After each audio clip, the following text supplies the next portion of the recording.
Hey guys, চলে আসলাম গ্ল্যামারের cylinder যে সমস্যাটা দেখা দিচ্ছে। গ্ল্যামারের পিস্টনের কাজ করলে বা ইঞ্জিনের কাজ করলে বেশ কিছু দিনে বারবার পিস্টন খেয়ে যাচ্ছে, মানে কানেক্টিংয়ের আওয়াজ টাইপের ট্যাং ট্যাং ক্যাট ক্যাট করে একটা আওয়াজ উঠছে।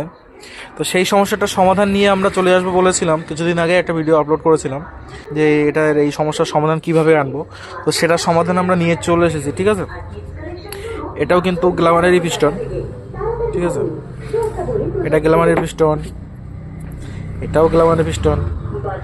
যেহেতু সমস্যা হচ্ছিল বারবার, এই সমস্যাটা সমাধানের জন্য আমরা যে প্রসেসটা বেছে নিয়েছি সেটা আমরা আপনাদেরকে প্রথম থেকে শেষ পর্যন্ত দেখানোর চেষ্টা করব। তো এবার আমরা এটা লাগাবো, এটা তোমরা দেখেই বুঝতে পারবে এটা কিন্তু গ্ল্যামারের সিলিন্ডার, ঠিক আছে, গ্ল্যামারের ব্লক। এবার আমরা লাগাবো এই পিস্টনটাই, তাতে আমরা এবার গ্ল্যামারে লাগাবো এই পিস্টনটা। তোমরা গেস করে বলো এটা কোন গাড়ির পিস্টন, ঠিক আছে। আর দেখা হচ্ছে ফুল ভিডিওতে, পার্ট 2-তে। 2-1 দিনের মধ্যে ভিডিওটা আপলোড হবে।